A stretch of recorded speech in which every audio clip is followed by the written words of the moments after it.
Tahun berduka. Kematian Abu Thalib, sakit Abu Thalib semakin bertambah parah, tinggal menunggu saat-saat kematian, dan akhirnya dia meninggal pada bulan Rajab, tahun ke-10 dari nubuah, selang 6 bulan setelah keluar dari pemboikotan. Ada yang berpendapat dia meninggal dunia pada bulan Ramadan, 3 bulan sebelum wafatnya Khadijah radhiyallahu anha.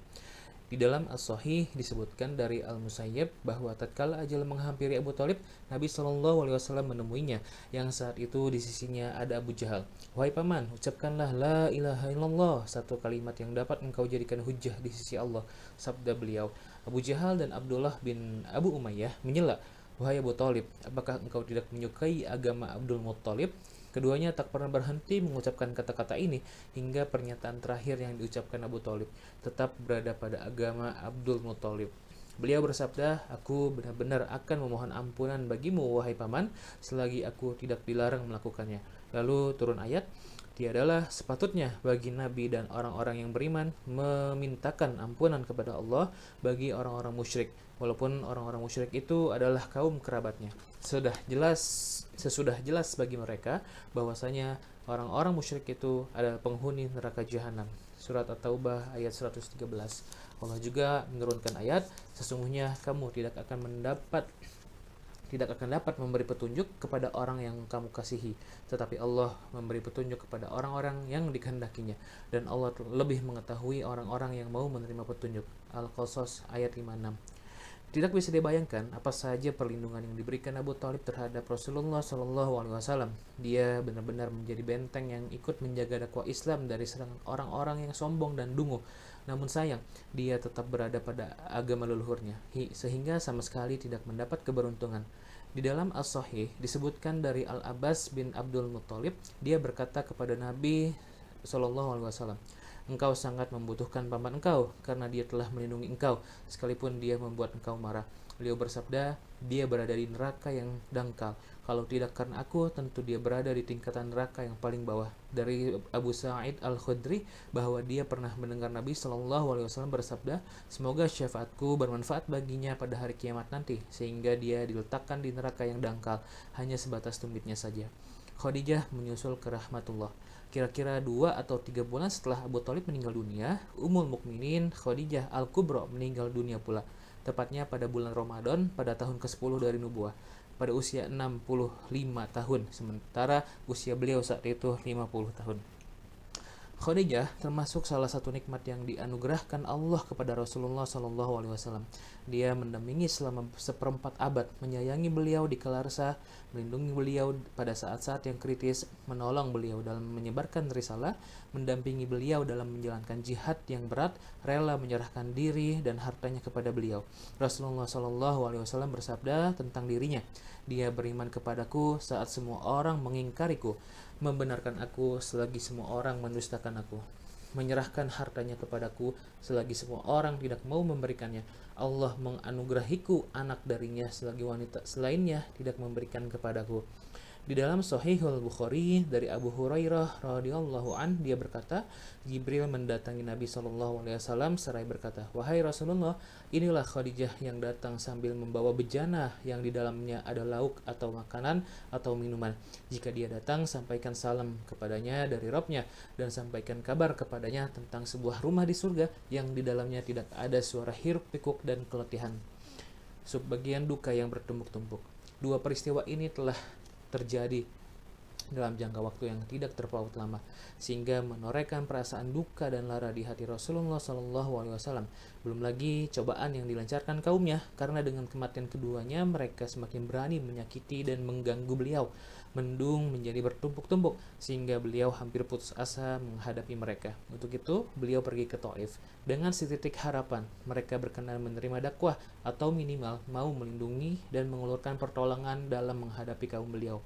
Sebab beliau tidak lagi melihat seseorang yang bisa memberi perlindungan dan pertolongan, tetapi mereka menyakiti beliau secara kejam, yang justru tidak pernah beliau alami sebelum itu dari kaumnya. Apa yang beliau alami di Mekah juga dialami para sahabatnya, hingga sahabat karib beliau Abu Bakar As-Siddiq berniat hijrah dari Mekah. Maka dia pergi hingga tiba di Barkil Ghamad, tempat yang ditujunya adalah Habasyah. Namun akhirnya dia kembali lagi setelah mendapat jaminan perlindungan dari Ibnu Dughunah.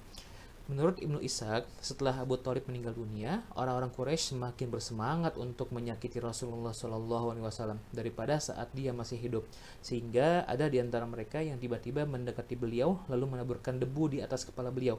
Beliau masuk rumah dan debu-debu itu masih memenuhi kepala. Lalu salah seorang putri beliau bangkit untuk membersihkan debu-debu itu sambil menangis. Beliau bersabda kepadanya, "Tak perlu menangis, wahai putriku, karena Allah akan melindungi bapamu." Pada saat-saat seperti itu, beliau juga bersabda, "Aku tidak pernah menerima gangguan yang paling kubenci dari Quraisy hingga Abu Thalib meninggal dunia." Karena penderitaan yang bertumpuk-tumpuk pada tahun itu, maka beliau menyebutnya sebagai Umul Huzni atau tahun berduka cita. Sehingga julukan ini pun terkenal dalam sejarah. Sebagian menikah dengan Saudah. Pada bulan Syawal tahun ke-10 dari nubuah, Rasulullah SAW menikahi Saudah binti Zam'ah. Dia termasuk orang-orang yang lebih dahulu masuk Islam, ikut hijrah ke Habasyah yang kedua. Mantan suaminya adalah As-Sakran bin Amr yang juga masuk Islam dan hijrah bersamanya pula. As-Sakran meninggal dunia di Habasyah, atau menurut pendapat lain meninggal dunia di Mekah sepulang dari Habasyah. Beliau melamar Saudah lalu menikahinya. Dia adalah wanita pertama yang dinikahi beliau sepeninggal Khadijah. Setelah beberapa tahun kemudian, dia memberikan gilirannya kepada Aisyah.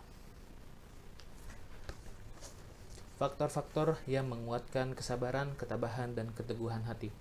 Orang yang masih memiliki perasaan tentu akan bertanya, dan orang-orang yang berakal tentu tak habis pikir apa sebab dan faktor yang dimiliki orang-orang muslim sampai batasan ini, serta mengapa mereka masih tabah.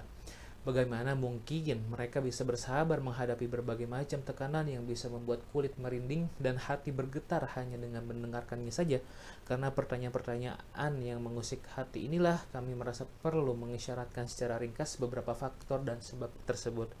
Yang pertama, iman kepada Allah.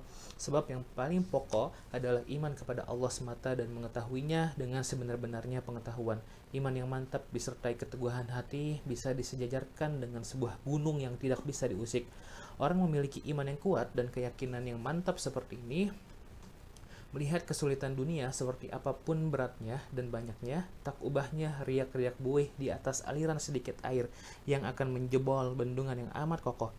Dia tak ambil peduli terhadap kesulitan itu, karena dia telah mendapatkan manisnya iman dan kegembiraan keyakinan. Firman Allah, "Adapun buah itu akan hilang sebagai sesuatu yang tak ada harganya. Adapun yang memberi manfaat kepada manusia, maka ia tetap di bumi." Surat Ar-Ra'd ayat 13.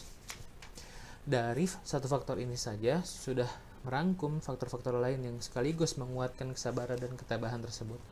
Kedua, sosok pemimpin yang bisa menyatukan hati manusia. Nabi SAW adalah seorang pemimpin dan komandan tertinggi bagi umat Islam, bahkan bagi semua manusia. Beliau memiliki perawakan badan yang bagus, jiwa yang sempurna, akhlak yang mulia, ciri-ciri yang menawan, sifat-sifat yang terhormat yang mampu menawan hati dan membuat jiwa manusia tunduk kepada beliau.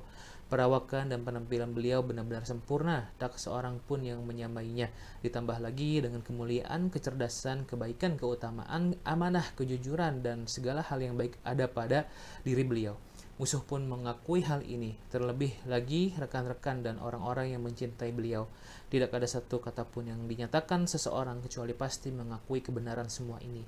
Suatu kali ada 3 orang Quraisy, Abu Jahal, Abu Sufyan, dan Al-Akhnas bin Syarik, yang secara sembunyi-sembunyi mencuri dengar ayat-ayat Al-Quran yang dibaca Rasulullah SAW, sehingga yang satu tidak tahu apa yang dilakukan 2 teman lainnya. Tetapi kemudian perbuatan mereka itu terbongkar. Salah seorang di antara mereka bertanya kepada Abu Jahal, "Apa pendapatmu tentang apa yang engkau dengar dari Muhammad?" "Apa yang kudengar? Kami dan Bani Abdi Manaf saling bersaing untuk merebut simpati. Mereka memberi makanan dan kami pun berbuat hal yang sama. Mereka membawa barang dan kami pun berbuat hal yang sama. Mereka memberi orang lain dan kami pun berbuat hal yang sama. Sehingga tatkala kami saling membagi hasil dalam kafilah dagang dan kami tak ubahnya kuda-kuda yang digadaikan, mereka berkata, kami mempunyai seorang nabi yang mendapat wahyu dari langit. Lalu kapan kita bisa menyadari hal ini? Demi Allah, kami sama sekali tidak akan beriman kepadanya dan tidak pula membenarkannya."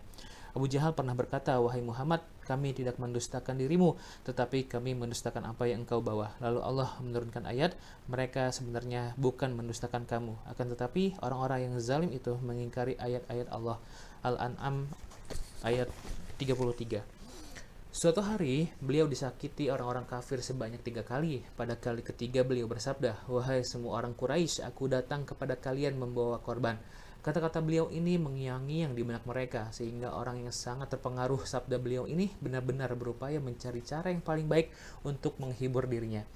Tatkala mereka melontarkan isi perut binatang yang sudah disembelih kepada beliau selagi sujud, maka beliau mendoakan kecelakaan bagi mereka.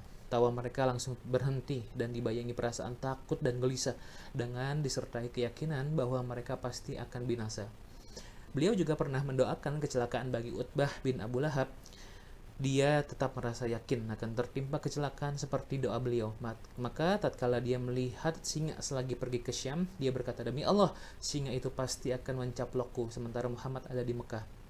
Benar saja, singa itu tidak memangsa orang lain dan justru hanya memangsa dirinya. Ubay bin Khalaf pernah mengancam akan membunuh beliau.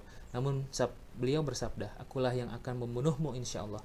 Tatkala beliau menggoreskan senjata di leher Ubay pada waktu perang Uhud dan hanya berupa goresan yang kecil saja, maka Ubay berkata, "Waktu di Mekah dahulu, dia pernah berkata padaku, akulah yang akan membunuhmu. Demi Allah, andaikan saja dia meludahiku, tentu ludahnya sudah bisa membunuhku."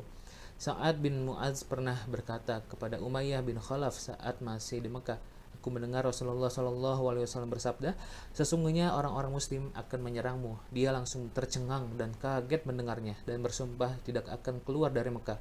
Tatkala Abu Jahal mengajaknya pergi saat perang Badar, dia membeli seekor onta paling bagus di Mekah yang memungkinkan dapat digunakan untuk melarikan diri jika diperlukan. "Wahai Abu Sufyan," kata istrinya, "apakah engkau sudah lupa apa yang pernah dikatakan saudaramu dari Yastrib? Tidak, demi Allah, aku akan menjaga jarak dengan mereka," katanya. Begitulah keadaan musuh-musuh beliau yang tidak mampu menguasai diri karena berpengaruh sabda beliau. Sedangkan para sahabat dan rekan-rekan beliau menempatkan beliau di dalam ruh dan jiwanya. Cinta tulus tercurah kepada beliau. Layaknya air yang tercurah ke dataran rendah, jiwa mereka tertarik kepada beliau seperti besi yang ditarik magnet. Di antara pengaruh cinta yang tulus ini, mereka tidak ambil peduli sekalipun leher harus putus, kuku dicopot secara paksa, ataupun kaki terkena duri. Suatu hari saat masih di Mekah, Abu Bakar pernah diinjak-injak orang-orang Quraisy. Belum cukup sampai di sini, Utbah bin Rabi'ah menghampirinya lalu memukulnya dengan terompah yang tebal di bagian wajahnya. Setelah itu dia melompat tepat ke arah perutnya, hingga dia tidak bisa melihat ujung hidungnya sendiri. Kemudian orang-orang dari Bani Taim menyembunyikannya dengan menyelubungi kain, lalu memasukkannya ke dalam rumah salah seorang di antara mereka. Mereka yakin tak seberapa lama kemudian Abu Bakar akan meninggal. "Apa yang terjadi pada diri Rasulullah SAW?" tanya Abu Bakar setelah sore hari. Mereka membicarakan keadaan Abu Bakar dan mencelaknya. Akhirnya mereka beranjak pergi dan menemui ibunya, Ummul Khair, dan berkata kepadanya, "Periksalah dia dan ada baiknya jika engkau memberinya makan atau minum." Tatkala Ummul Khair tinggal berdua dengan Abu Bakar, dia mendesaknya untuk makan. Namun Abu Bakar menolaknya dan bertanya, "Apa yang terjadi pada diri Rasulullah SAW?" "Kalau begitu ibu harus pergi menemui Ummu Jamil binti Al-Khattab, tanyakan kepadanya." Ummul Khair pergi menemui Ummu Jamil lalu bertanya kepadanya, "Sesungguhnya Abu Bakar bertanya kepadamu tentang Muhammad bin Abdullah." Ummu Jamil menjawab, "Aku tidak tahu di mana Abu Bakar dan Muhammad bin Abdullah berada. Jika engkau mengizinkan aku pergi bersamamu menemui anakmu, maka aku siap untuk pergi." "Baiklah," jawab Ummul Khair. Maka Ummu Jamil pergi bersamanya untuk menemui Abu Bakar yang tergeletak tak berdaya. Ummu Jamil mendekat dan tak kuasa untuk tidak menjerit karena kaget melihat keadaannya. Dia berkata, "Demi Allah, seperti inikah yang dilakukan orang-orang fasik dan kafir terhadap dirimu? Aku benar-benar berharap agar Allah membalaskan terhadap mereka." Apa yang terjadi pada diri Rasulullah SAW? Apa yang terjadi pada diri Rasulullah SAW? "Ini ada ibumu yang ikut mendengar. Engkau tak perlu menyaksikannya," kata Abu Bakar. Lalu dia berkata lagi, "Beliau dalam keadaan selamat dan sehat." "Di mana beliau?" tanya Abu Bakar. "Di rumah Ibnul Arqam," jawab Ummu Jamil. Abu Bakar berkata, "Aku sudah bersumpah kepada Allah untuk tidak makan dan minum kecuali setelah bertemu Rasulullah SAW." Maka kedua wanita itu menunggu Abu Bakar, dan setelah keadaannya agak membaik dan orang-orang sudah sepi, mereka pergi memapah Abu Bakar hingga tiba di tempat Rasulullah SAW. Benih-benih cinta dan kasih yang tumbuh seperti peristiwa ini akan kami sampaikan di bagian mendatang, terutama pada saat perang Uhud. 3. Rasa tanggung jawab. Para sahabat menyadari betul tanggung jawab yang besar di pundak manusia yang tidak mungkin dielakkan dan diselewengkan seperti apapun keadaannya. Akibatnya yang terjadi di kemudian hari jika mereka menghindari tanggung jawab ini jauh lebih besar dan lebih berbahaya daripada tekanan-tekanan tersebut. Kerugian yang mereka alami dan yang dialami manusia jika menghindari tanggung jawab itu sulit dilukiskan daripada kesulitan yang mereka hadapi karena harus memikul tanggung jawab tersebut. Yang keempat, iman kepada hari akhir. Iman kepada hari akhir. Iman inilah yang menguatkan perasaan untuk memikul tanggung jawab tersebut. Mereka yakin, seyakin-yakinnya bahwa mereka akan bangkit kembali untuk menghadap alam, hadap Allah Rabbul Alamin. Amal mereka akan dihisap secara mendetail, yang kecil maupun yang besar, dan setelah itu entah menuju surga yang penuh kenikmatan ataukah ke neraka yang penuh siksaan dan abadi di sana. Mereka menghabiskan waktu dalam hidupnya antara takut dan mengharap, takut azab Allah dan mengharap rahmatnya. Mereka sebagaimana yang difirmankan Allah, dan orang-orang yang memberikan apa yang telah mereka berikan dengan hati yang takut. Al-Mu'minun ayat 60. Mereka tahu dunia dengan kenikmatan dan penderitaannya tak mampu menyamai sebelah sayap nyamuk di akhirat. Pengetahuan ini membuat mereka mengabaikan penderitaan hidup dan kepahitannya, sehingga mereka tidak mempedulikannya. Yang kelima, Al-Quran. Pada saat-saat kritis, rawan, dan menakutkan, turun surat dan ayat-ayat Al-Quran yang memberikan hujah dan bukti penjelasan tentang prinsip-prinsip Islam yang menjadi inti dakwah. Dengan redaksi yang jelas dan akurat memberi petunjuk kepada orang-orang muslim tentang dasar-dasar kekuasaan Allah agar mereka menjadi masyarakat manusia yang paling ideal di dunia, yaitu masyarakat Islam. Ayat-ayat itu juga membangkitkan perasaan mereka untuk sabar dan tabah.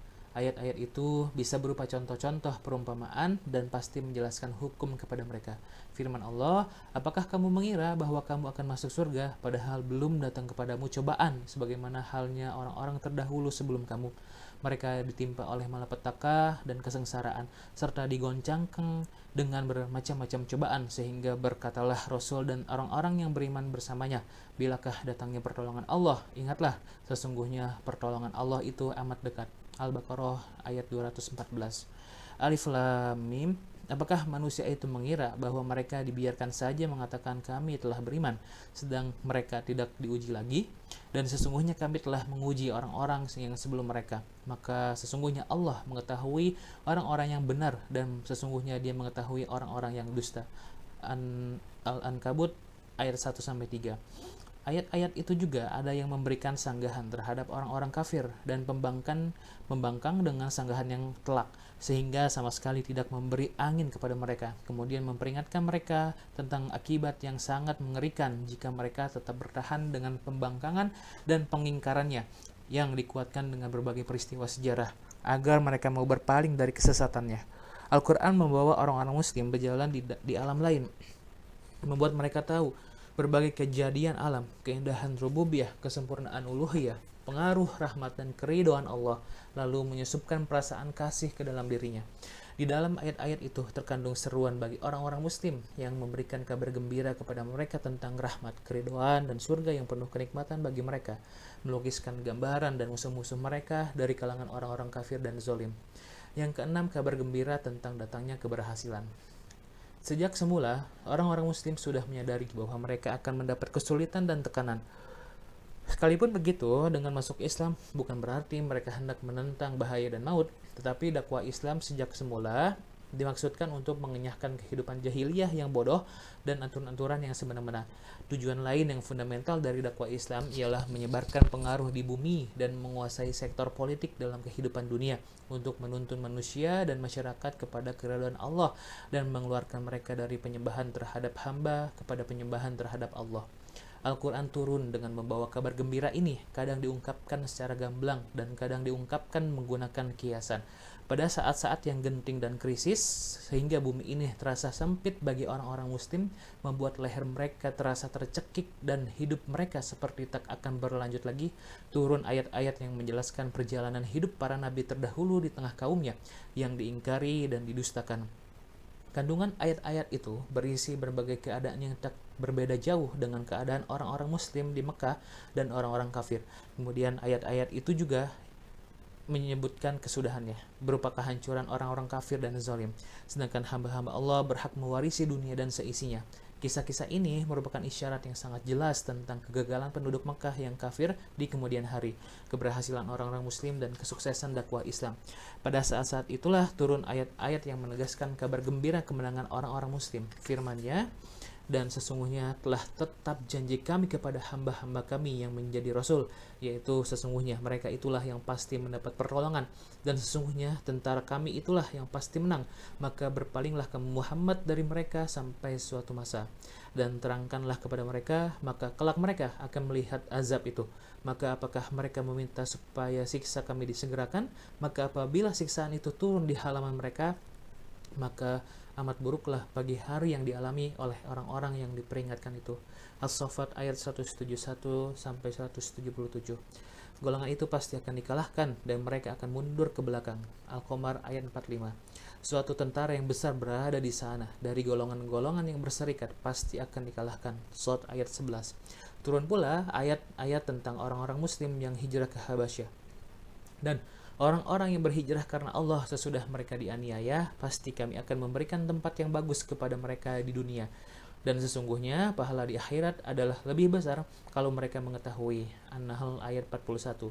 Mereka bertanya tentang kisah Yusuf, maka Allah menurunkan intinya. Sesungguhnya ada beberapa tanda-tanda kekuasaan Allah pada kisah Yusuf dan saudara-saudaranya bagi orang-orang yang bertanya. Yusuf ayat 7. Dengan kata lain, penduduk Mekah yang bertanya itu akan memperoleh kegagalan seperti kegagalan yang diperoleh saudara-saudara Yusuf dan akan menyerah seperti yang mereka lakukan. Begitu pula yang terjadi saat mengisahkan para rasul. Orang-orang kafir berkata kepada rasul-rasul mereka, kami sungguh-sungguh akan mengusir kamu dari negeri kami, atau kamu kembali kepada agama kami. Maka Tuhan mewahyukan kepada mereka, kami pasti akan membinasakan orang-orang yang zalim itu, dan kami pasti akan menempatkan kamu di negeri-negeri itu sesudah mereka. Yang demikian itu adalah untuk orang-orang yang takut akan menghadap kehadiratku, dan yang takut kepada ancamanku. Ibrahim ayat 13-14. Tatkala meletus peperangan yang sengit antara bangsa Persia dan Romawi, maka orang-orang kafir berharap agar bangsa Persia lah yang menang, karena mereka adalah orang-orang musyrik. Sedangkan kaum muslimin berharap agar bangsa Romawi lah yang menang, karena mereka orang-orang yang percaya kepada Allah, para rasul, wahyu, kitab-kitab, dan hari akhirat. Namun akhirnya kemenangan jatuh ke tangan bangsa Persia. Lalu Allah menurunkan kabar gembira tentang kemenangan bangsa Romawi tak seberapa lama kemudian. Tetapi tidak cukup hanya satu kabar gembira saja. Allah menegaskan kabar gembira lain, yaitu pertolongan yang diberikan Allah kepada orang-orang mukmin. Dan pada hari kemenangan bangsa Romawi itu bergembiralah orang-orang yang beriman karena pertolongan Allah. Ar-Rum 4-5. Dari waktu ke waktu, Rasulullah SAW menyampaikan kabar gembira seperti ini. Jika musim haji dan beliau berdiri di hadapan orang-orang di pasar Ukaz, Majannah, dan Zilmajas untuk menyampaikan risalah, maka beliau tidak menyampaikan kabar gembira kepada mereka berupa surga semata, tetapi beliau menyatakan kepada mereka secara gamblang, wahai sekalian manusia, ucapkanlah la ilaha illallah, niscaya kalian akan beruntung, dapat menguasai bangsa Arab dan orang-orang non-Arab pun akan tunduk kepada kalian. Jika kalian mati, maka kalian akan menjadi raja di surga. Di bagian terdahulu sudah kami sampaikan tentang penolakan Nabi Shallallahu Alaihi Wasallam terhadap tawaran Utbah bin Rabi'ah yang hendak mengadakan tukar-menukar agama yang beliau sebarkan dengan segala kesenangan dan kekayaan dunia. Beliau juga tidak mengabulkan permintaan utusan terakhir yang datang kepada Abu Thalib. Beliau menegaskan kepada mereka bahwa dengan satu kata saja yang mereka ucapkan, tentu semua bangsa Arab akan tunduk kepada mereka dan orang-orang non-Arab dapat mereka tundukkan. Khabbab bin Al-Arad berkata, aku menemui Nabi SAW yang sedang bergait pada kainnya, berlindung di samping Ka'bah. Saat itu kami mendapat siksaan dari orang-orang musyrik. Aku bertanya, mengapa engkau tidak berdoa kepada Allah? Lalu beliau duduk dengan wajah yang bersemu merah, lalu bersabda, orang-orang sebelum kalian pernah ada yang disiksa dengan sisir dari besi, ditusuk hingga ke tulang merusak daging dan urat-uratnya. Namun hal itu tidak membuatnya beralih dari agamanya, tetapi berharaplah benar-benar kepada Allah untuk kemenangan agama ini, hingga rombongan kafilah bisa berlalu dari San'ah hingga Hadramut tanpa rasa takut kecuali kepada Allah. Rawi hadis ini menambahi penjelasan, dan serigala tidak memangsa domba-dombanya. Dalam riwayat lain disebutkan, tetapi kalian terburu-buru, diriwayatkan Al-Bukhari. Kabar gembira ini tidak hanya samar-samar dan tersembunyi, tetapi jelas dan nyata juga diketahui orang-orang kafir. sebagaimana orang-orang muslim yang mengetahuinya secara jelas. Sehingga Al-Aswad bin Al-Muttalib dan teman-temannya mengobrol suka menyindir para sahabat Nabi SAW yang berjalan di dekat mereka dengan berkata, "Raja-raja dunia sedang menghampiri kalian, mereka akan mengalahkan raja-raja Kisra dan Kaisar." Setelah itu mereka bersiul-siul dan bertepuk tangan mengejek. Dengan adanya kabar gembira tentang hari esok yang gemilang di dunia, disertai harapan untuk mendapatkan keberuntungan di surga pada akhirnya, maka para sahabat memandang berbagai macam tekanan yang menimpa mereka dari segala penjuru dan cobaan yang mengepung mereka dari segala sisi, hanya sekedar sebagai riak-riak awan pada musim kemarau yang terlalu cepat sirnanya. Di samping itu semua, Nabi SAW senantiasa menyuapi ruh mereka dengan santapan-santapan iman, membersihkan jiwa mereka dengan pengajaran hikmah dan Al-Quran, mendidik mereka dengan pendidikan yang mendetail dan mendalam, membawa jiwa mereka ke tingkatan ruh yang tertinggi, kesucian hati, kebersihan akhlak, pembebasan dari kekuasaan materi, penentangan nafsu dan tunduk kepada Allah semata. Beliau mengeluarkan mereka dari kegelapan kepada cahaya, menuntun mereka untuk bersabar menghadapi siksaan, tabah dan lapang dada, sehingga mereka semakin mantap berpegang teguh kepada agama, menjauhkan diri dari nafsu, mengharapkan surga, haus ilmu, menghisap diri sendiri, menundukkan kesenangan jiwa, mengikat diri dengan kesabaran, ketabahan, dan ketenangan jiwa. Tahapan ketiga, dakwah Islam di luar Mekah. Subbagian Rasulullah di Taif. Pada bulan Syawal, pada tahun ke-10 dari nubuah atau pada akhir-akhir bulan Mei atau awal-awal bulan Juni 619 Masehi, Rasulullah SAW pergi ke Taif yang berjarak lebih kurang 60 mil dari Mekah. Beliau menuju ke sana dengan berjalan kaki, begitu pula saat pulangnya. Beliau disertai pembantunya Zaid bin Harisah. Setiap kali melewati suatu kabilah, beliau mengajak mereka kepada Islam, namun tak satu pun memenuhinya. Setiba di Taif, beliau menemui 3 orang yang bersaudara dari pemimpin Bani Saqif, yaitu Abul Yalail, Mas'ud, dan Hubaib, anak-anak Amr bin Umair As-Saqfi. Beliau duduk menghadang mereka dan mengajak mereka kepada Allah, serta agan sudi menolong Islam. Berarti kain penutup Ka'bah telah terkoyak jika memang Allah telah mengutusmu sebagai Rasul, kata salah seorang di antara mereka. Yang kedua berkata, apakah Allah tidak mendapatkan selain dirimu? Yang ketiga berkata, demi Allah, aku tidak sudi berbicara denganmu sama sekali. Jika engkau benar-benar seorang Rasul, tentunya engkau lebih berbahaya jika aku harus menyanggah perkataanmu. Dan jika engkau membuat kedustaan terhadap Allah, berarti aku tidak layak berbicara denganmu. Beliau bangkit dari hadapan mereka seraya berkata, jika memang kalian bersikap seperti ini, maka aku minta sembunyikanlah aku.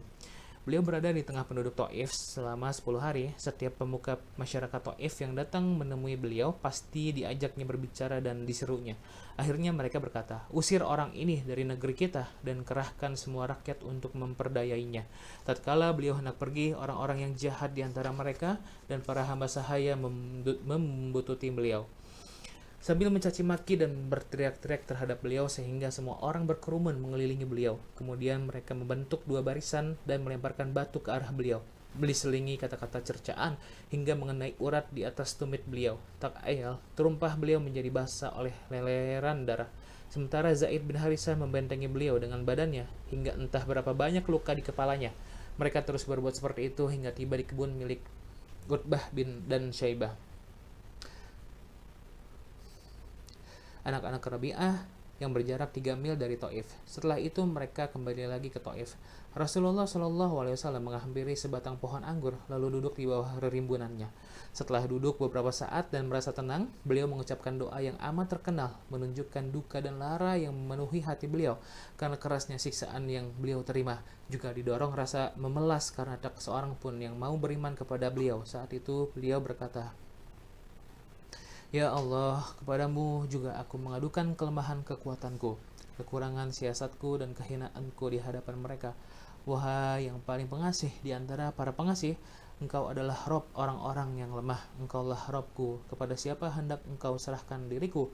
Kepada orang jauh yang bermuka masam kepadaku, ataukah kepada musuh yang akan menguasai urusanku? Aku tidak peduli asalkan engkau tidak murka kepadaku, sebab sungguh teramat luas afiat yang engkau limpahkan kepadaku. Aku berlindung dengan cahaya wajahmu yang menyinari segala kegelapan, dan karenanya urusan dunia dan akhirat menjadi baik. agar engkau tidak menurunkan kemarahanmu kepadaku atau murka kepadaku. Engkau Allah yang berhak menegurku hingga engkau ridha. Tidak ada daya dan kekuasaan selain denganmu. Terketuk pula sanubari Utbah dan Syaibah melihat keadaan beliau. Lalu keduanya memanggil pembantunya yang beragama Nasrani, namanya Adas, dan berkata, ambil setan dan buah anggur ini dan serahkan kepada orang itu.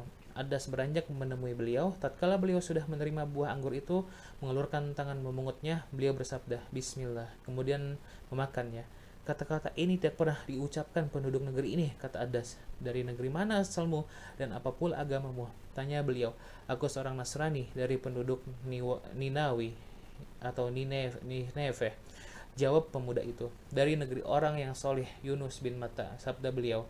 Apa yang Tuhan ketahui tentang nama Yunus bin Matta? Beliau menjawab, beliau adalah saudaraku. Beliau adalah seorang nabi. Begitu pula aku. Adas langsung merengkuh kepala Rasulullah SAW,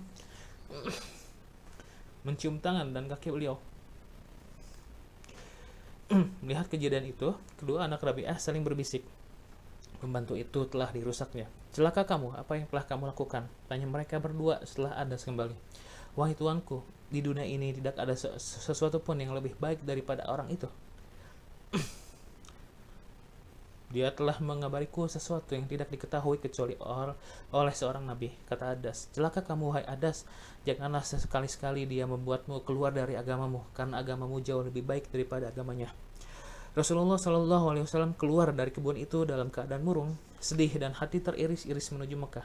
Setelah berjalan beberapa saat dan tiba di Qarnul Manazil, Allah mengutus Jibril disertai seorang malaikat penjaga gunung yang meminta pendapatnya untuk meratakan Asyabaini kepada penduduk Mekah. Al-Bukhari telah meriwayatkan kisah ini dengan sanadnya dari Urwah bin Az-Zubair bahwa Aisyah radhiyallahu anha pernah bertanya kepada Nabi sallallahu alaihi wasallam, "Pernahkah engkau mengalami suatu hari yang lebih berat daripada waktu perang Uhud?" Beliau menjawab, "Aku sudah mendapatkan apa yang pernah kudapatkan dari kaummu. Namun yang paling berat adalah saat di Aqabah. Saat itu aku menyeru Ibnu Abdi Yalail bin Abdi Kalal, namun dia menolak apa yang ku kehendaki. Maka aku pun pergi dengan muka muram dan sedih. Setelah tiba di Karnus Ta'aib, yang di sana ada segumpal awan yang melindungiku, aku memandang ke awan itu. Yang ada di sana adalah Jibril. Dia berseru kepadaku, sesungguhnya Allah sudah mendengar apa yang dikatakan kaummu kepadamu dan apa yang mereka lakukan terhadap dirimu. Allah telah mengutus seorang malaikat penjaga gunung agar engkau menyuruhnya menurut apapun yang engkau kehendaki. Lalu malaikat penjaga gunung itu berseru kepadaku dan mengucapkan salam. Kemudian berkata, wahai Muhammad, itu sudah terjadi dan apa yang engkau kehendaki. Jika engkau menghendaki untuk meratakan Asyabaini, tentu aku akan melakukannya.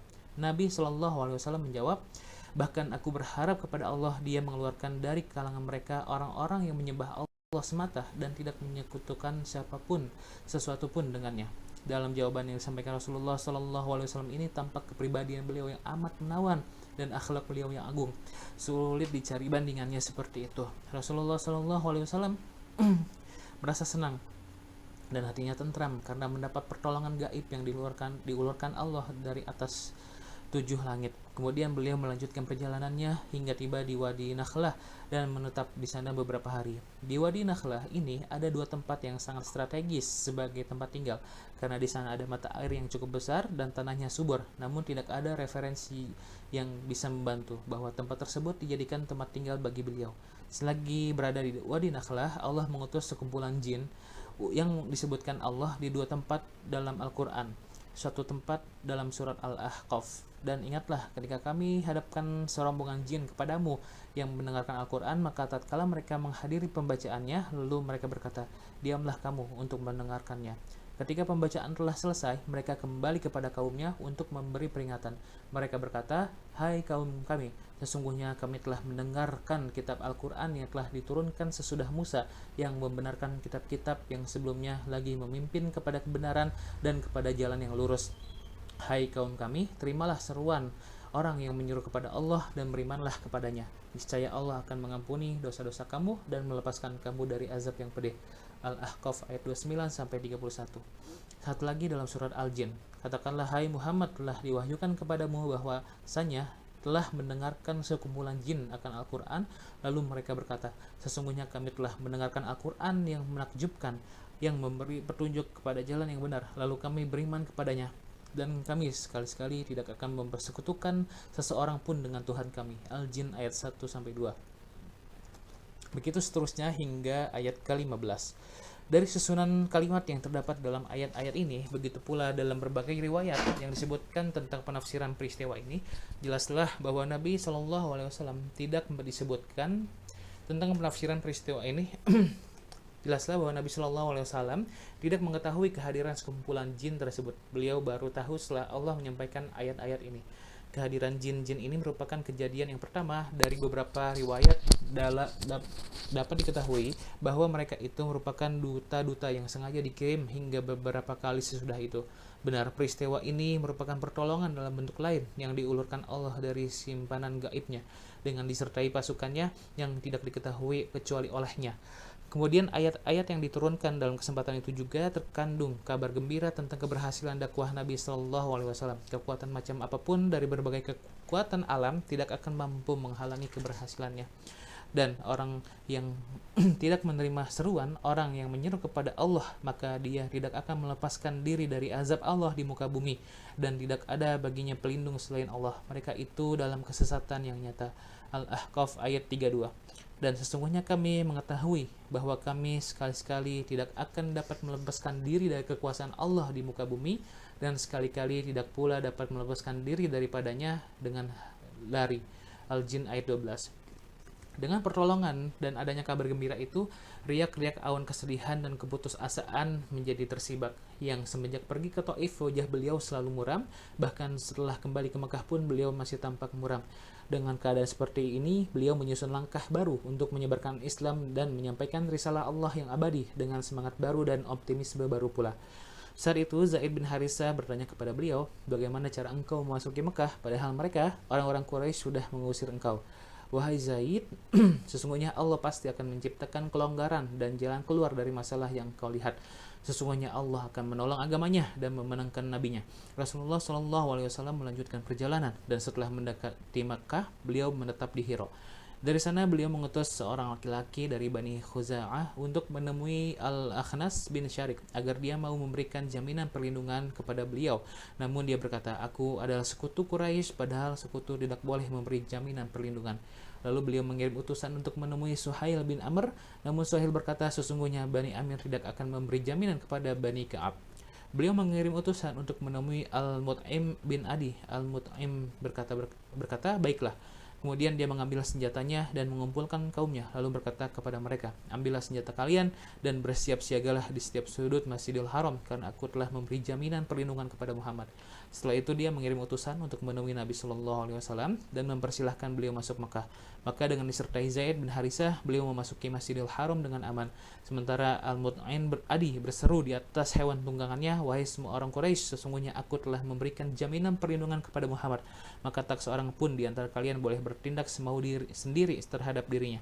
Akhirnya beliau berhenti di dekat Hajar Aswad lalu menciumnya dan sholat 2 rakaat. Setelah itu beliau pulang ke rumah. Sementara Mut'im bin Adi dan anak-anaknya terus bersiap siaga dengan senjatanya hingga beliau masuk ke dalam rumah. Ada yang berkata bahwa Abu Jahal bertanya kepada Mut'im, apakah engkau hanya sekedar memberi jaminan perlindungan ataukah menjadi pengikutnya atau masuk Islam? Aku hanya memberi jaminan perlindungan. Jawab Mut'im, kalau begitu kami akan melindungi siapapun yang engkau lindungi, kata Abu Jahal.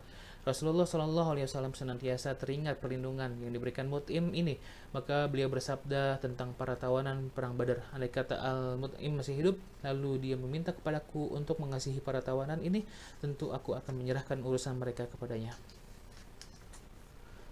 Menawarkan Islam kepada berbagai kabilah dan individu. Pada bulan Zulqa'dah tahun ke-10 dari nubuah, tepatnya pada akhir bulan Juni atau awal bulan Juli tahun 619 Masehi, Rasulullah SAW kembali ke Mekah untuk memulai langkah baru menawarkan Islam kepada berbagai kabilah dan individu. Pertimbangan lain karena musim haji sudah dekat, sehingga orang-orang menunaikan kewajiban haji, melibatkan diri dalam berbagai kepentingan, maka beliau pergunakan kesempatan ini sebaik-baiknya. Beliau mendatangi setiap kabilah untuk menawarkan Islam dan menyeru mereka agar masuk Islam, seperti yang beliau lakukan sejak tahun keempat dari nubuah. kabilah-kabilah yang ditawari Islam. Az-Zuhri berkata, orang-orang yang pernah menyebutkan kepada kami nama-nama kabilah yang didatangi Rasulullah Shallallahu Alaihi Wasallam dan diseru masuk Islam adalah Bani Amir bin So'so'ah, Muharib bin Khashafah, Fazaroh, Ghassan, Murroh, Hanifah, Sulaim, Abas, Bani Nas, Bani Al-Bakkah, Kindah, Kalb, Al-Haris bin Ka'ab, Uzroh, dan Hadromi. Namun tak seorang pun di antara mereka yang memenuhi seruan beliau. Kabilah-kabilah yang disebutkan Az-Zuhri ini bukan mereka yang ditawari Islam dalam 1 tahun atau 1 musim haji, tetapi hal itu berselang sejak tahun keempat hingga musim haji terakhir sebelum hijrah. Usaha menawarkan Islam itu bisa disebutkan pada tahun-tahun keberapa dan kepada kabilah yang mana. Memang di sana ada beberapa kabilah yang dipastikan Al-Mansur Furi ditawari Islam pada musim haji tahun ke-10. Adapun cara yang ditempuh beliau dalam menawarkan Islam itu dan bagaimana penolakan mereka telah digambarkan oleh Ibnu Ishaq sebagai berikut. 1. Bani Kalb. Nabi SAW datang sendiri ke perkampungan mereka yang juga disebut Bani Abdullah. Beliau menyeru kepada mereka kepada Allah dan berhadapan langsung dengan mereka. Beliau bersabda kepada mereka, "Wahai Bani Abdullah, sesungguhnya Allah telah membaguskan nama bapak kalian." Namun mereka tetap menolak apa yang ditawarkan itu. Kedua, Bani Hanifah. Beliau mendatangi mereka dari pintu ke pintu, dari rumah ke rumah, dan beliau sendiri yang menawarkan kepada mereka. Namun tak seorang pun di antara orang-orang Arab yang lebih buruk penolakannya daripada penolakan mereka.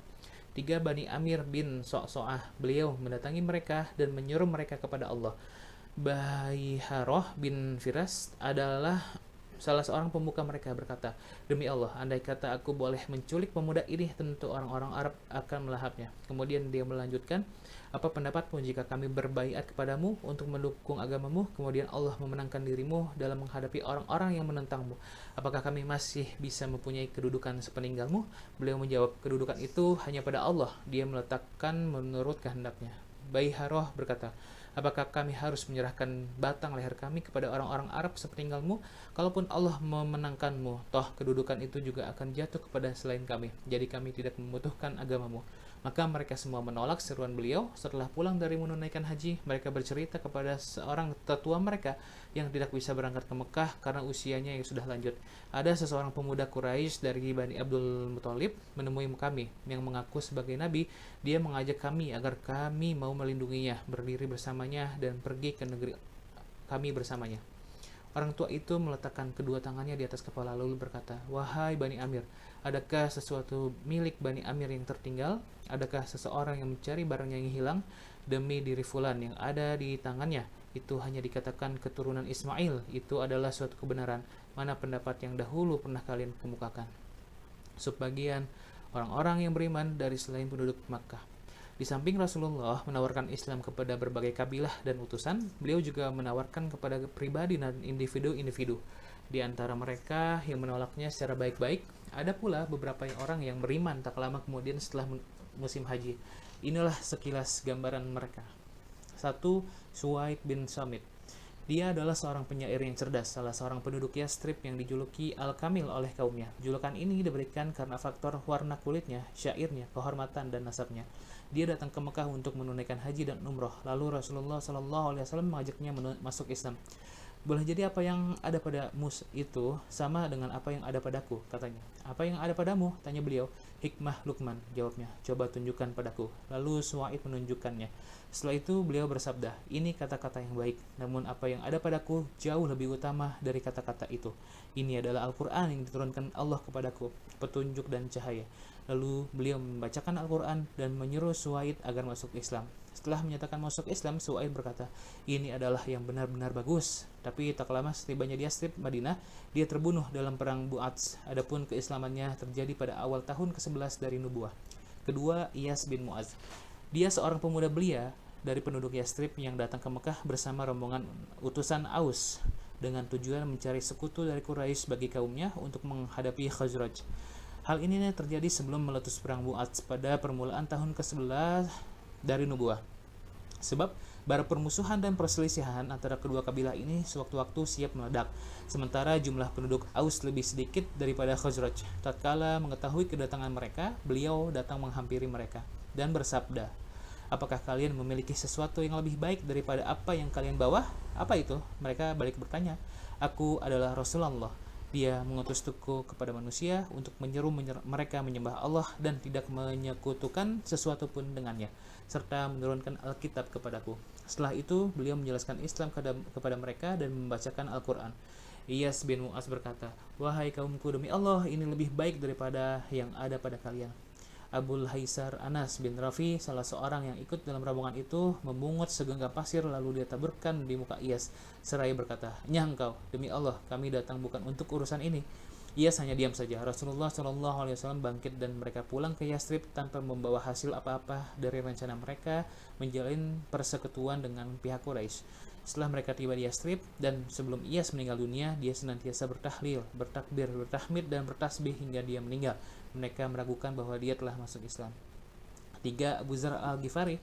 Dia termasuk penduduk di pinggiran Yastrib. Tatkala kabar tentang diutusnya Nabi SAW telah menyebar di Yastrib, yang dibawa oleh Suwaid bin Samit dan Iyas bin Mu'az, kabar ini pun akhirnya juga sampai ke telinga Abu Dzar, yang dari sinilah sebab keislamannya.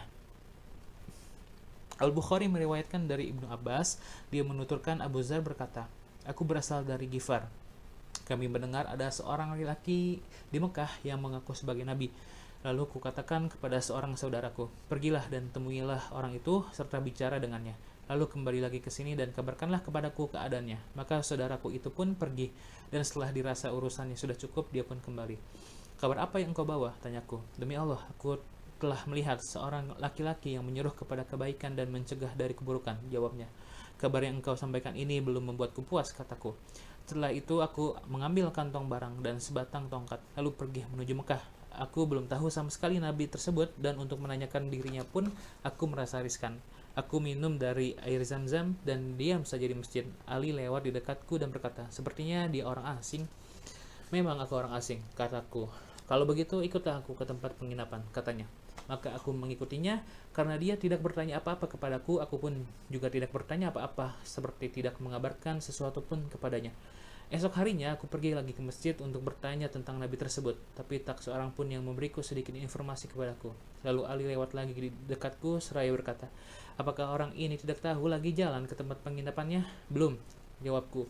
"Kalau begitu ikutlah aku ke rumahku," katanya. Maka aku pun mengikutinya. "Sebenarnya apa keperluanmu? Apa yang mendorongmu datang ke negeri ini?" Ali bertanya. Jika engkau bisa menjaga rahasiaku ini, aku akan mengatakannya," kataku. "Aku akan melakukannya," katanya. "Kami mendengar bahwa di sini muncul seorang yang mengaku sebagai Nabi Allah. Lalu kuutus saudaraku untuk menemui orang tersebut dan berbicara dengannya. Namun setelah kembali lagi kepadaku, berita yang dibawanya tidak membuatku puas, maka aku ingin bertemu sendiri dengannya. Jika memang engkau sudah merasa mendapat petunjuk, maka wajahku saat ini sedang tertuju kepadanya. Jika aku masuk satu rumah, ikut saja masuk. Jika aku melihat seorang yang kupikir mengkhawatirkan keamanan dirimu, maka aku akan masuk ke kebun dan pura-pura membetulkan selapku, sementara engkau bisa berjalan terus." Setelah dia beranjak, aku pun ikut beranjak, mengikuti di belakangnya, hingga akhirnya aku masuk ke tempat Nabi SAW.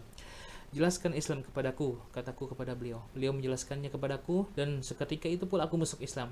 "Wahai Abu Dzar, rahasiakanlah keadaan ini dan pulanglah ke negerimu. Jika kabar kemenangan kami sudah sampai kepadamu, datanglah lagi ke sini," sabda beliau. "Demi yang mengutus engkau dengan kebenaran, aku benar-benar akan menampakkan keadaanku ini selagi aku masih hidup. Masih di sini," kataku.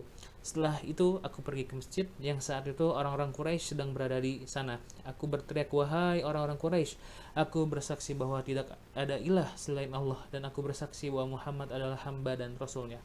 Mereka berkata, "Kepunglah orang yang telah keluar dari agamanya ini." Seketika itu mereka mengepungku dan memukuliku agar aku mati. Al-Abbas yang melihat keadaanku langsung melindungiku dengan menelungkupkan badannya. Setelah itu dia menghadapi mereka dan berkata, "Celakalah kalian yang hendak membantai seseorang dari Ghifar, padahal Ghifar merupakan tempat kalian berdagang dan jalur yang kalian lewati." Akhirnya mereka melepaskanku. Esok harinya aku pergi ke masjid dan berbuat hal yang sama seperti kemarin. Mereka berkata, "Kepunglah orang yang telah keluar dari agamanya ini." Setelah itu mereka juga berbuat hal yang sama seperti kemarin. Lagi-lagi Al-Abbas yang melihat keadaanku berbuat seperti yang diperbuatnya kemarin. 4. Tufail bin Amr ad-Dausi. Dia orang yang terpandang, penyair yang cerdas, dan menjadi pemimpin kabilahnya, Daus. Kabilahnya sendiri memiliki keemiratan atau yang menyerupai bentuk keemiratan, mencakup beberapa wilayah di Yaman. Dia datang ke Mekah pada tahun ke-11 dari nubuah. Sebelum tiba di Mekah, dia disambut sanak saudaranya di Mekah. Mereka rela mengeluarkan biaya berapapun untuk penyambutan yang meriah itu. Mereka berkata kepadanya, "Wahai Tufail, engkau sudah tiba di daerah kami, sementara orang yang di tengah kami merintangi kehendak kami, memecah belah persatuan kami, dan mencaci urusan kami." Perkataannya seperti sihir, mampu memisahkan antara laki-laki dan bapaknya, seseorang dan saudaranya, antara seseorang dan istrinya. Kami mengkhawatirkan dirimu dan kaummu seperti yang menimpa kami. Maka janganlah sekali-kali engkau berbicara dengannya dan mendengar apapun darinya. Tufail menuturkan, "Demi Allah, mereka terus-menerus berkata seperti itu kepadaku, hingga aku memutuskan secara bulat untuk tidak mendengar apapun darinya dan tidak akan berbicara dengannya. Bahkan dalam perjalanan ke masjid, aku sempat menyumbat telingaku dengan kapas agar aku tidak bisa mendengar apapun darinya. Setiba di masjid, beliau berdiri sholat di dekat Ka'bah, aku berdiri di dekatnya. Namun Allah menghendaki agar aku bisa mendengar sebagian kata-katanya. Maka aku bisa mendengar kata-kata yang baik. Aku berkata di dalam hati, demi ibuku yang telah melahirkanku dengan susah payah, demi Allah, aku adalah seorang penyair yang cerdas. Aku bisa membedakan mana yang baik dan mana yang buruk. Apa yang menghalangiku untuk mendengar apa yang dikatakan orang ini? Jika memang kata-katanya itu baik, maka aku bisa menerimanya, dan jika buruk, aku bisa meninggalkannya begitu saja. Aku tetap diam seperti semula, dan tatkala beliau pulang, aku mengikutinya. Tatkala beliau masuk ke rumah, aku juga ikut masuk ke rumahnya. Ku sampaikan kisah kedatanganku dan bagaimana orang-orang yang selalu menakut-nakuti diriku, bahkan kuceritakan pula tindakanku yang menyumbat telingaku dengan kapas, dan akhirnya bisa kudengarkan sebagian kata-katanya. Lalu aku berkata kepada beliau, jelaskanlah urusanmu kepadaku. Maka beliau menjelaskan Islam dan membacakan Al-Quran di depanku. Demi Allah, tidak pernah kudengar kata-kata yang lebih bagus dari apa yang beliau katakan. Tidak pernah kudapatkan urusan yang lebih adil dari itu. Seketika itu pula aku masuk Islam dan menyampaikan kesaksian yang benar. Ku katakan kepada beliau, aku adalah orang yang ditaati kaumku. Aku pun akan kembali menemui mereka dan mengajak mereka kepada Islam. Maka berolah kepada Allah agar membuatkan bagiku sebuah bukti penguat. Maka beliau berdoa untukku. Adapun bukti penguatnya terjadi saat dia sudah mendekati kaumnya. Allah menampakkan cahaya yang memancar di wajahnya. Namun dia berkata, "Ya Allah, jangan jadikan cahaya ini di wajahku, karena aku khawatir mereka akan berkata, ini serupa dengannya." Lalu cahaya itu beralih ke cambuknya. Dia mengajak bapak dan istrinya untuk masuk Islam. Maka keduanya masuk Islam. Kaumnya tidak mau masuk Islam begitu saja, tetapi dia tetap telaten bersama mereka. Hingga dia hijrah bersama 70 atau 80 keluarga dari kaumnya setelah perang Al-Khandaq. Kemudian dia mendapat cobaan yang baik demi Islam, terbunuh sebagai seorang yang mati syahid pada perang Al-Yamamah.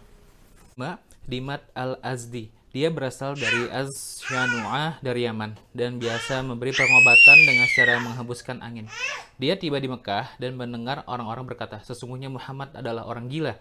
Dia berkata sendiri, "Aku akan menemui orang ini, siapa tahu Allah bisa menyembuhkan berkat pengobatanku." Setelah menemui beliau, dia berkata, "Hai Muhammad, sesungguhnya aku biasa mengobati dengan hembusan angin. Apakah engkau memerlukannya?" Rasulullah SAW bersabda kepadanya, "Sesungguhnya pujian itu bagi Allah. Kami memuji dan memohon pertolongan kepadanya. Siapa yang diberi petunjuk oleh Allah, tak seorang pun bisa menyesatkannya. Dan siapa yang disesatkan Allah, tak seorang pun bisa memberinya petunjuk.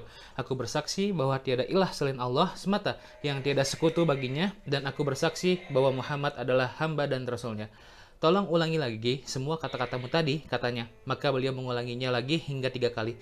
Dimat berkata, "Aku pernah mendengar ucapan tukang tenun, ucapan tukang sihir, dan para penyair. Namun aku belum pernah mendengar seperti kata-katamu itu, sementara kami pun sudah menguasai kamu sedalam lautan. Berikanlah tanganmu, biar aku berbaiat atas nama Islam." Maka Dimat berbaiat menyatakan keislamannya. Subbagian 6 orang dari penduduk Yastrib. Pada musim haji tahun ke-11 dari nubuah, tepatnya pada bulan Juli tahun 620 Masehi, dakwah Islam memperoleh benih-benih yang baik dan secepat itu pula tumbuh menjadi pohon yang rindang. Di bawah lindungannya, orang-orang muslim bisa melepaskan diri dari lembaran-lembaran kezaliman dan kesewenang-wenangan yang telah berjalan beberapa tahun. Ada satu langkah bijaksana yang dilakukan Rasulullah SAW dalam menghadapi tindakan penduduk Mekah yang selalu mendustakan dan menghalang-halangi orang yang mengikuti jalan Allah, yaitu beliau menemui berbagai kabilah pada malam hari, sehingga tak seorang pun dari orang-orang musyrik Mekah yang bisa menghalang-halanginya. Suatu malam dengan ditemani Abu Bakar dan Ali, beliau berkeluar dan melewati perkampungan Zul dan Syaiban bin Sa'labah. Beliau menyampaikan Islam kepada mereka. Abu Bakar dan seorang dari Zul mengadakan perdebatan yang cukup seru. Adapun Bani Syaiban memberikan jawaban yang tuntas, namun mereka masih menunda untuk menerima Islam. Kemudian Rasulullah SAW melewati Aqabah di Minah. Di sana beliau mendengar beberapa orang yang sedang mengobrol, maka beliau mendekati mereka. Ternyata mereka ada 6 orang dari pemuda Yastrib yang semuanya berasal dari Khazraj, yaitu As'ad bin Zurarah dari Bani An-Najjar, Auf bin Al-Haris bin Rifa'ah bin Afra dari Bani An-Najjar, 3. Rafi bin Malik bin Al-Ajlan dari Bani Zuraik, 4. Qutbah bin Amir bin Hadidah dari Bani Salamah, 5. Uqbah bin Amir bin Nabi dari Bani Ubaid bin Ka'ab, 6. Jabir bin Abdullah bin Ri'ab dari Bani Ubaid bin Gon. Untungnya mereka sudah pernah mendengar dari sekutu-sekutu mereka dari kalangan Yahudi Madinah bahwa ada seorang nabi yang diutus kepada masa ini yang akan muncul dan mereka akan mengikutinya, sehingga mereka bisa memerangi Khazraj seperti peperangan yang menghancurkan leburkan kaum Ad dan Iram. Siapakah kalian ini? Tanya beliau setelah saling bertemu muka dengan mereka. Kami orang-orang dari Khazraj, jawab mereka. Sekutu orang-orang Yahudi? Tanya beliau. Benar, jawab mereka. Maukah kalian duduk-duduk agar bisa berbincang-bincang dengan kalian? Baiklah. Mereka pun duduk-duduk bersama beliau, lalu beliau menjelaskan hakikat Islam dan dakwahnya, mengajak mereka kepada Allah dan membacakan Al-Quran. Mereka berkata, demi Allah, kalian tahu sendiri bahwa memang dia benar-benar seorang nabi, seperti apa yang dikatakan orang-orang Yahudi. Janganlah mereka mendahului kalian, oleh karena itu segeralah memenuhi keseruannya dan masuklah Islam. Mereka ini termasuk pemuda-pemuda Yastrib yang pandai. Setiap saat peperangan antar penduduk siap meluluh lantahkan yang saat itu pun baraknya masih tetap menyala, maka mereka berharap dakwah beliau ini bisa menjadi sebab untuk meredakan peperangan. Mereka berkata, kami tidak akan membiarkan kaum kami dan kaum yang lain terus bermusuhan dan berbuat jahat. Semoga Allah menyatukan mereka dengan engkau. Kami akan menawarkan agama yang telah kami peluk ini. Jika Allah menyatukan mereka, maka tidak ada orang yang lebih mulia selain daripada diri engkau. Sekembalinya ke Madinah, mereka membawa risalah Islam dan menyebarkannya di sana, sehingga tidak ada satu rumah pun di Madinah melainkan sudah menyebut nama Rasulullah SAW. Pada tahun ke-11 dari nubuah itu, beliau menikahi Aisyah yang saat itu umurnya 6 tahun. Lalu beliau berkumpul dengannya di Madinah pada tahun pertama setelah hijrah, yang saat itu umurnya 9 tahun.